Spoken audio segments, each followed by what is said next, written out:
Chapter 21 মধ্য সমানুপাতি নির্ণয় বা ডিটারমিনেশন অফ মিন প্রপোর্শনাল। জিনিসটা কি, তোমাকে এখানে তিনটে অ্যাকচুয়ালি 4 রকমের মানে তোমার কনস্ট্রাকশন বা সম্পাদ্য 4 রকমের কোয়েশ্চেন হতে পারে। এখান থেকে 4 রকমের মধ্যে মেইন যেটা তোমাকে জানতে হবে কীভাবে মধ্য সমানুপাতি বা মিন প্রপোর্শনটা বার করে। মধ্য সমানুপাতি বা মিন প্রপোর্শন মানে কিছুই না, সাপোজ ধরো তোমাকে আমি বললাম √12 ইকুয়ালস টু কত হবে, তাহলে √12 ইকুয়ালস টু কত হবে আমরা এখানে ভাগ করে এটার মানটা বার করতে পারি, তাই তো। এরকম দুটো নিলাম, 3 9 3, তারপরে 6 পয়েন্ট, এখানে দুটো 0 পয়েন্ট, এখানে দুটো 0, 6। তাহলে এবার তাহলে এটাকে আমরা এইভাবে বার করলে আমরা পাবো 3.46 সামথিং এরকম। এটা এখন মেলেনি, তার মানে কি অলমোস্ট 3.5 এর কাছাকাছি। তাহলে আমরা এটাকে জ্যামিতিক নিয়মে মানে থ্রু কনস্ট্রাকশন আমরা এটার ভ্যালুটা কীভাবে বার করতে হবে সেটা করব। এবার নেক্সট যেটা আছে সেটা হচ্ছে ত্রিভুজের সমান ক্ষেত্রফল বিশিষ্ট বর্গক্ষেত্র। মানে একটা ট্রায়াঙ্গেল থাকবে, সেটার ইকুয়াল এরিয়া হবে সেরকম একটা রেক্ট্যাঙ্গেল স্কোয়ার ড্র করতে হবে, এটা একটা। আরেকটা হচ্ছে ত্রিভুজের সমান ক্ষেত্রফল বিশিষ্ট আয়তক্ষেত্র, মানে ট্রায়াঙ্গেলের যা এরিয়া হবে সেটার ইকুয়াল এরিয়া হবে এরকম একটা রেক্ট্যাঙ্গেল। এবার আয়তক্ষেত্রের সমান ক্ষেত্রফল বিশিষ্ট বর্গক্ষেত্র, মানে রেক্ট্যাঙ্গেলের ইকুয়াল এরিয়া হবে এরকম একটা স্কোয়ার। এই তিনটে মেইনলি আমি একটাই মধ্যেই করাবো, মানে আমি একটাই করাবো, এর মধ্যে তিনটেই আসবে। মানে আমাদেরকে যখন ভালো করে এই জায়গাটা একটু মাথার মধ্যে ঢুকিয়ে নাও, কারণ আমি যখন পড়াবো তখন যেন এই জিনিসটা বুঝতে তোমাদের প্রবলেম না হয়। 1 নাম্বারটাকে আমি ছাড়লাম, 1 নাম্বারটা ছেড়ে আমি এই তিনটের জিনিসটা আগে বুঝিয়ে নিই। এই তিনটে যেমন তোমাকে ধরো বললো আয়তক্ষেত্র থেকে বর্গক্ষেত্র, মানে রেক্ট্যাঙ্গেল থেকে স্কোয়ার সেম এরিয়া হবে এরকম। তাহলে আমাদের কি করতে হবে, একটা রেক্ট্যাঙ্গেল ড্র করতে হবে, ওটা থেকে আমাকে বর্গক্ষেত্র মানে স্কোয়ার বানাতে হবে।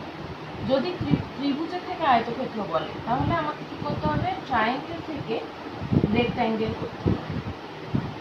কিন্তু যদি বলে ত্রিভুজ থেকে বর্গক্ষেত্র করতে হবে তখন আমাদের কি করতে হবে, এটা হচ্ছে নাম্বার 4 এর জন্য, এটা হচ্ছে নাম্বার 3 এর জন্য। নাম্বার 2 এর জন্য ট্রায়াঙ্গেল থেকে প্রথমে আমাকে রেক্ট্যাঙ্গেল করতে হবে, রেক্ট্যাঙ্গেল থেকে তারপরে আমাকে করতে হবে বর্গক্ষেত্র বা স্কোয়ার। তার মানে আমি যদি এই প্রসেসটা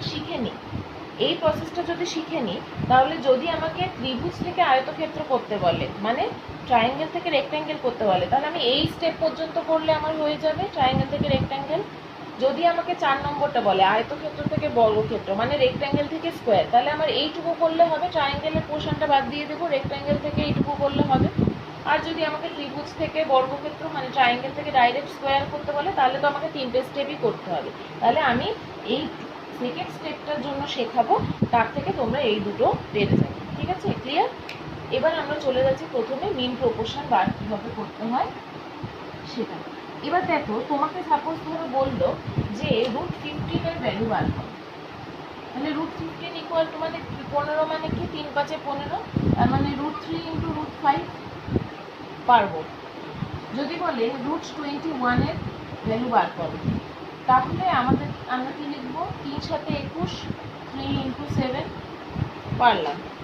যদি বলে √12 বার করো, মানে 3 4 12, 3 ইন্টু 4 √12। যদি বলে √24 বার করো, 3 8 24, 3 ইন্টু 8। যদি বলে √33 বার করো, 3 11 33, 3 ইন্টু 11। যদি বলে √32 বার করো, তার মানে 4 8 32, 4 ইন্টু 8। এইভাবে করে আমরা এগুলোকে ভাঙতে পারছি। কিন্তু যদি কখনো তোমাকে কোনো প্রাইম নাম্বার দিয়ে দেয়, মানে যেটাকে সেটা নিজেরটা ছাড়া সেটাকে ভাগ করা যায় না, সাপোজ ধরো তোমাকে দিল √31, তার মানে 31 না ইন্টু 1 31, দিল 1 নিতে হবে, আরেকটা মাপ নিতে হবে 31 এক্সেল। তার মানে এটা বিশাল একটা ব্যাপার, মানে খাতা ছাড়িয়ে চলে যাবে 31টা। যেরকম 3 7 21, 3 আর 7 দুটোই আমি খাতার মধ্যে মেজার করতে পারবো, কিন্তু 31 মানে 1 ইন্টু 31 সেক্ষেত্রে অনেক বড় হয়ে যাবে। তখন আমরা কি করব, তখন করবো কি, যে কোনো মৌলিক সংখ্যা জন্য এরকম মৌলিক সংখ্যা যদি দেয়, ধরো √7, √31 দিল, এরকম যদি দেয়, ঠিক আছে, তখন কি করবো, মৌলিক সংখ্যা অর প্রাইম নাম্বার যদি থাকে এরকম, তখন কি করবো, এই নাম্বারটাকে 5 দিয়ে ভাগ করবো। তাহলে 5 6 30, 1.0, 5 দুগুণে 10, তাহলে কি কি পেলাম, একটা 5 একটা 6.2, মানে 5 × 6.2 মানে হচ্ছে √31 = √5 × 6.2। √7 যদি দেয় তাহলে 7কে 5 দিয়ে ভাগ করবো, 5 একে 5, 6 7 2, 0.0, 4 5 20, তার মানে √7 মানে কি পেলাম, একটা 5 × 1.4। যখনই মনে রাখবে, যখনই কোনো মৌলিক সংখ্যা বা প্রাইম নাম্বার যাকে আমরা মুখে ভাঙতে পারছি না, ঠিক আছে, তখন আমাদেরকে কি করতে হবে, সেই মৌলিক সংখ্যাটাকে 5 দিয়ে ভাগ করব। তাহলে একটা উৎপাদক তার হয়ে গেল 5, আর একটা হচ্ছে ভাগফল যেটা সেটা, কোশ্চেন যেটা সেটা হচ্ছে আমার ভাঙার রুল। এবার আমরা চলে যাই কনস্ট্রাকশন। ধরো তোমাকে যদি বলে যে √21 এটার মধ্য সমানুপাতি কত বার করে, তাহলে প্রথমেই আমাদেরকে ভেঙে নিতে হবে 3 × 21, 3 × 7। এবার কি করব, একটা বড় দাগ দেব, আমি হাতে ড্র করছি বলে অনেক তেরা বেঁকা হবে, সেটা বুঝে নেবে নিজেরা। আমার কথাগুলো ভালো করে শোনো, কীভাবে স্টেপগুলো বলছি স্টেপগুলো খেয়াল করো। তাহলে আমাকে এমন মাপ নিতে হবে এখানে যাতে 3 + 7 মানে 10, 10-এর থেকে বড় হয়। তাহলে 10-এর থেকে বড় আমি একটা মাপ নিলাম, নেওয়ার পর আমাকে 7 প্রথমে কাটতে হবে, এখানে মাপ বসাবো, 7 কাটবো। এবার যেখানে 7 কাটলাম সেখানে আবার বসাবো 3 কাটবো, বোঝা গেল? প্রথমে একদম পয়েন্ট থেকে 7 কাটবো, 7 যেখানে শেষ হলো সেখানে বসিয়ে 3 কাটবো, ঠিক আছে, 3 7 + 10, তাহলে এটা টোটাল 10 থেকে বড় নিতে হবে, এই কারণে যাতে এটা এক্সিড করে বেরিয়ে না যায়, হলো? এবার কি করবো, এবার আমাকে ধরো এটার নাম দিলাম ABC, ঠিক আছে। এবার AB যেটা মানে টোটাল 10 সেন্টিমিটার যেটা হলো সেটাকে সমদ্বিখণ্ডিত মানে বাইসেক্ট করবো। সমদ্বিখণ্ডিত বা বাইসেক্ট কিভাবে করে আমরা জানি, পুরোটার অর্ধেকের বেশি মাপ নিতে হবে, এখানে কম্পাস বসাবো, এখানে কাটবো, এখানে কাটবো, এটার মাপ একই মাপ এখানে বিতে বসিয়ে আবার এখানে কাটবো, এখানে কাটবো, এটা হয়ে গেল ডিভাইড, মানে এ, এখানে নাম দাও AP = PB হয়ে গেল, মানে বাইসেক্ট বা সমদ্বিখণ্ডিত হয়ে গেল। হওয়ার পর কি করবো, আমরা P-তে কম্পাস বসিয়ে AP অথবা PB এটাকে ব্যাসার্ধ করে আমরা একটা হাফ সার্কেল ড্র করব। এখানে P-তে বসিয়ে হাফ সার্কেল ড্র করব। ড্র করার পরে কি করব, এই যে C পয়েন্টে আমরা একটা 90 ডিগ্রি ড্র করব, পারপেন্ডিকুলার ড্র করব, ঠিক আছে, সমকোণ। এবার এখানে C-তে বসিয়ে আমরা 90 ডিগ্রি কিভাবে হাতে ড্র করা যায় আমরা জানি, এভাবে একটা বৃত্তচাপ কাটবো, তারপরে এখানে বসিয়ে আবার কাটবো, এখানে বসিয়ে আবার কাটবো, এখান থেকে এখানে কাটবো, C থেকে এটা পুরো এখানে জয়েন করে বার করে দেবো। তাহলে এই হাফ সার্কেলটাকে এটা কোন পয়েন্টে ছেদ করেছে বা কাট করেছে, সাপোজ ধরো এটা R নাম দিলাম। তাহলে এবার CR এই যে যেখানে কাট করেছে এটার স্কেল বসিয়ে মাপ নেব, এটার যা মাপ CR এর মাপটা √21 বা √21 এর মাপের কাছাকাছি হবে। 0.01 0.02 এই ধরনের বেশ কম থাকতে পারে অ্যাকিউরেট ভ্যালুর সাথে, মানে √21 এর যা ভ্যালু হয়, √21 এর ভ্যালু হচ্ছে তোমার 4.6, অলমোস্ট 4.6 সেন্টিমিটার। √21কে তুমি রুট যেরকম হাতে আমরা বার করে নিই বর্গমূল, সেভাবে বার করলে দেখবে 4.6 এর কাছাকাছি। এটা স্কেল দিয়ে মাপবে, দেখবে 4.61, 4.62 বা 4.59, 58 এই ধরনের যদি আসে তাহলে বুঝবে তোমার আকার ঠিক আছে। যদি এর থেকে অনেক বেশি মানে ডিফারেন্স হয় তাহলে বুঝবে আকার কোথাও ভুল হয়েছে, তাহলে এটাকে আবার রিপিট করে করতে হবে। তোমাকে কি করতে হবে, স্কেল দিয়ে এটার মাপ নিয়ে √21 = কত সেন্টিমিটার হলো সেটা লিখে দিতে হবে, ঠিক আছে। এইভাবে করে আমরা মধ্য সমানুপাতি বা মিন প্রপোর্শন বার করব। এবার ধরো তোমাকে যেটা বললাম √31 মৌলিক সংখ্যা যদি দেয় তাহলে একটা স্টেপ বেশি, মানে 5 দিয়ে আগে এটাকে ভাগ করে নেবে, ভাগ করে নেওয়ার পর একটা উৎপাদক 5 হলো আর একটা 6.2 আসবে। তাহলে এবার 5 আর 6.2 দিয়ে ড্র করবে, তাহলে প্রথমে 5 + 6.2 মানে 11. এর থেকে বড় একটা মাপ নেবে, আগে এখান থেকে 5 কাটবে, 5 কাটার পর এখানে বসিয়ে আবার 6.2 কাটবে, কাটার পর এই পুরোটাকে সমদ্বিখণ্ডিত করবে এইভাবে করে, করার পর তোমার এটার হাফ সার্কেল ড্র করবে, ড্র করার পর এই বিন্দুতে 90 ডিগ্রি ড্র করবে, ড্র করার পর যেখানে ছেদ করলো সেটাই তোমার √31 মাপ। রুল একদম একই, শুধু মৌলিক সংখ্যাকে আমরা ভাঙতে পারি না বা প্রাইম নাম্বারকে আমরা ভাঙতে পারি না উৎপাদকে বলে সেই ফ্যাক্টরসে, সেই জন্য আমাদেরকে এই রুলটাকে ফলো করতে হবে। এবার আমরা চলে যাচ্ছি ত্রিভুজ থেকে কিভাবে ডাইরেক্ট স্কোয়ার করা যায়। আমি স্টেপ ওয়াইজ ভালো করে বলবো, খুব ভালো করে বুঝবে।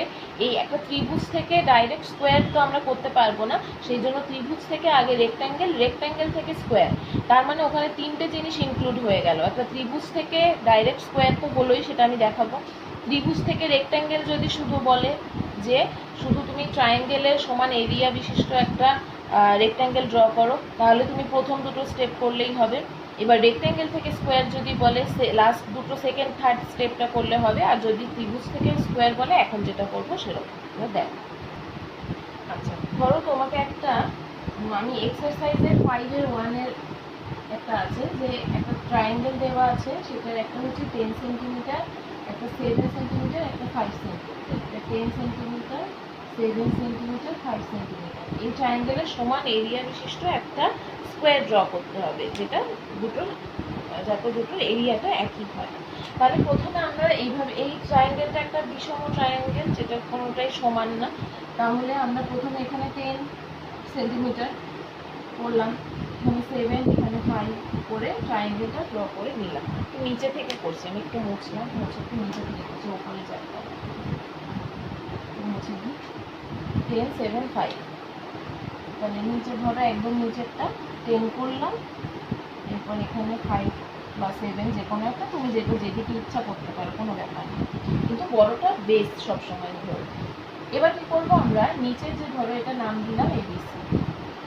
এবার কি করবো, এবার বিসিকে বাইসেক্ট করবো বা সমদ্বিখণ্ডিত করবো। তাহলে সমদ্বিখণ্ডিত এখানে মাপ নিয়ে করো, এখানে নিচে করলে এটা ধরো বিসি সমান হয়, সমান দেখা যাচ্ছে না তবু যাই হোক, বিসি এখানে নাম দাও ডি, মানে বিডি ইকুয়াল টু ডিসি হলো। এটা ড্র করলাম, প্রথমে BD equal to DC draw করলাম। এবার করার পর কি করব, বিসি এর একটা প্যারালাল এ থেকে ড্র করব। অনেকভাবে প্যারালাল ড্র করা যায়, তোমাদের যে রুল ইচ্ছে ফলো করতে পারো, কোনো ব্যাপার না। আমি এইটা দেখাচ্ছি যে এসি মাপ নাও, এতে বসিয়ে কাট করো, এদিকেও কাট করতে পারো, ওদিকেও কাট করতে পারো, প্যারালাল হলেই হবে। আবার এবি এর মাপ নিয়ে এখানে বসিয়ে কাট করো, করে এখান থেকে পেয়ে যাবে, যাতে এটা বিসি প্যারালাল হয়। বিসির একটা প্যারালাল তোমাকে ড্র করতে হবে,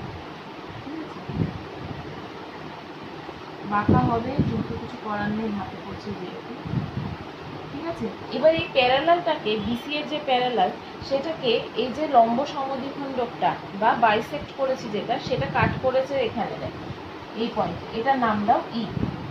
দেওয়ার পরে বিসি এর সমান করে ই থেকে এখানে কাট করো, ঠিক আছে। আবার আমি বলছি, প্রথমে আমরা ট্রায়াঙ্গেল ড্র করলাম, ড্র করার পরে আমরা এখানে এটাকে ভূমিটাকে বা বেসটাকে বাইসেক্ট করলাম, করার পর বিসি বা ভূমির সমান্তরাল বা প্যারালাল করে আমরা এ থেকে প্যারালাল ড্র করলাম, করার পর এই যে তোমার প্যারালাল ড্র করেছি সেই প্যারালাল লাইনটাকে, এই যে বাইসেক্ট লাইনটা সেটা যেখানে পয়েন্টে কাট করেছে ওখানে একটা নাম দাও। এবার এই ডিসির মাপ নিয়ে ইতে বসিয়ে ওখানে কাট করো, কাট করার পর এটাকে অ্যাড করে দাও। এবার যেটা হলো এটার নাম দাও ধরো এফ। তাহলে EDCF এটা হলো আমার এই ত্রিভুজের সমান ক্ষেত্রফল বিশিষ্ট আয়তক্ষেত্র। মানে আমাদের একটা ড্র করা হয়ে গেল, যেরকম প্রথম যেটা ছিল, মানে প্রথম না সরি, ওটা 3 বা 4-এ ছিল, যে একটা ট্রায়াঙ্গেল থাকবে সেটার সমান এরিয়া বিশিষ্ট একটা রেক্ট্যাঙ্গেল ড্র করতে হবে, সেটা হয়ে গেল আমার, ঠিক আছে। এবার হচ্ছে আমাদেরকে এখানে যেটা করতে বলছে সেটা হচ্ছে স্কোয়ার, মানে এই ট্রায়াঙ্গেলের সমান ক্ষেত্রফল বিশিষ্ট স্কোয়ার। যেহেতু স্কোয়ারটা ডাইরেক্ট করা যায় না, রেক্ট্যাঙ্গেল হয়ে যেতে হয়, তাই আমি এটা করালাম। এবার কি করতে হবে, আমাকে রেক্ট্যাঙ্গেল থেকে আমাকে স্কোয়ারে শিফট করতে হবে। তার জন্য কি করব, এই যে ইয়েটাকে, প্যারালাল লাইনটাকে একটু এক্সটেন্ড করে দিতে হবে। দেওয়ার পর আমাদের কি করতে হবে, এফসি এর সমান করে এফ এ বসিয়ে এখানে কাটতে হবে। আবার বলছি, এই রেক্ট্যাঙ্গেলের এফসি এর সমান করে এফ এ বসিয়ে এখানে কাটতে হবে। কাটার পর আমি এখানে একটা নাম দিই জি, ঠিক আছে। এবার ত্রিভুজের বা ট্রায়াঙ্গেলের যে পয়েন্ট সে এ আর জি, এ থেকে জি পর্যন্ত যে লেন্থটা সেটাকে বাইসেক্ট করতে হবে। আবার বলছি, ট্রায়াঙ্গেলের যে পয়েন্ট সেটা থেকে এই পর্যন্ত গোটা জিনিসটাকে বাইসেক্ট করতে হবে। এটা যদি হতো যে রেক্টেঙ্গেল থেকে আমরা স্কোয়ার করছি, তখন আমাকে এই রেক্টেঙ্গেলের যে ফার্স্ট পয়েন্ট সেটা থেকে ওই পর্যন্ত বাইসেক্ট করতে হতো। ঠিক আছে, যেহেতু এটা ট্রায়াঙ্গেল থেকে স্কোয়ার করছি, তাই ট্রায়াঙ্গেলের একটা পয়েন্ট থেকে ওই পর্যন্ত আমাদেরকে বাইসেক্ট করতে হবে। রেক্টেঙ্গেল হলে রেক্টেঙ্গেলের পয়েন্ট ফার্স্ট পয়েন্ট থেকে করতে হতো। ঠিক আছে, এবার এ থেকে জি পর্যন্ত বাইসেক্ট করব। আবার এটা হাফের বেশি নিয়ে কাটলাম, এখানে কাটলাম, এভাবে বাইসেক্ট করব। ধরো এরকম ভাবে আসলো। ঠিক আছে, হওয়ার পর এবার এটার মাপ নেব। এটাকে ধরো নাম দিলাম পি। তাহলে এ পি কে রেডিয়াস করে আবার একটা হাফ সার্কেল ড্র করবো, মানে পিতে বসিয়ে এইভাবে করে হাফ সার্কেল ড্র করবো। পিতে বসালাম, এ থেকে জি পর্যন্ত হাফ সার্কেল ড্র করলাম। করার পরে এবার আমার এই যে এফ সিটা, এটাকে আমি এক্সটেন্ড করে দিলাম এই ওপর পর্যন্ত। ঠিক আছে, এফ সি কে এক্সটেন্ড করে দিলাম, এখানে ধরো নাম দিলাম কিউ। ঠিক আছে, এবার এই যে কিউ এফ, এটার মান নিয়ে, এটার যে মাপ সেই মাপটা নিয়ে এখানে বসিয়ে এখানে কাটবো, এখানে বসিয়ে এখানে কাটবো। ঠিক আছে, তাহলে এফ কিউ এখানে বসিয়ে কাটলাম, এটা এটা এখানে বসিয়ে এই মাপটাকে আমরা নিয়ে আমরা বর্গক্ষেত্র বা স্কোয়ারটাকে ড্র করব এই মাপটাকে নিয়ে, যেটাকে নিয়ে সেমি সার্কেলে কাট করেছে। তাহলে এখানে বসিয়ে কাটবো, ধরো এখানে কাটলো, বা জি এর একটু বাইরেই দেখাই যাতে সুবিধা হয়, বা ভেতরে হলে হতে পারে। এখানে বসিয়ে কাটলাম, এখানে বসিয়ে কাটলাম, তাহলে আমার এখানে যেটা হলো জয়েন করার পর এটা হলো আমার স্কোয়ার। ঠিক আছে, এটার একটা নাম তো এস, ধরো নাম দিই এটা টি। তাহলে আমার পি কিউ এস টি এটা হলো এবিসি ত্রিভুজের সমান ক্ষেত্রফল বিশিষ্ট বর্গক্ষেত্র। আমি গোটা জিনিসটাকে আরেকবার রিপিট করছি। যদি এটা হতো রেক্ট্যাঙ্গেল থেকে বর্গক্ষেত্র, তাহলে আমাকে রেক্ট্যাঙ্গেল যেরকম মাপ দেওয়া থাকতো রেক্ট্যাঙ্গেল এঁকে নিতাম, 90 ডিগ্রি করতে হতো, তখন এখানে একটা 90 ডিগ্রি করে রেক্ট্যাঙ্গেল করে নিতাম। করার পর এই রেক্ট্যাঙ্গেল থেকে স্কোয়ার পর্যন্ত যে রুলটা, একই রুলভাবে ফলো করতাম। ঠিক আছে, এবার যেহেতু সেটা বলে, এবার ত্রিভুজ থেকে রেক্ট্যাঙ্গেল যদি বলতো এই পর্যন্ত করে শেষ। এবার ত্রিভুজ থেকে স্কোয়ার করলে কি করলাম, প্রথমে একটা ত্রিভুজ যা দিল মাপ সেটা এঁকে নিলাম, করার পর ভূমিটাকে সমদ্বিখণ্ডিত বা বাইসেক্ট করলাম, করার পরে আমি বিসি বা ভূমির প্যারালালি একটা ড্র করে নিলাম এ পয়েন্ট থেকে, যেটা এই বাইসেক্টটাকে ইতে কাট করেছে। এবার ইতে বসিয়ে ই থেকে আমরা এই কাট পয়েন্ট থেকে এটা ডিসি এর মাপ নিয়ে একটা কাটলাম প্যারালালের ওপর, সেটা ইপি সিডি হলো আমার মানে রেক্ট্যাঙ্গেল। এবারে ওই রেক্ট্যাঙ্গেলের থেকে আমরা এটাকে প্যারালাল লাইনটাকে এক্সটেন্ড করলাম পিসি এর মাপ নিয়ে, সরি এফসি এর মাপ নিয়ে আমরা এখানে আবার কাট করে দিলাম। কাট করার পরে আমার এ থেকে জি পর্যন্ত যে পুরো লেন্থটা সেটাকে আবার বাইসেক্ট বা সমদ্বিখণ্ডিত করলাম।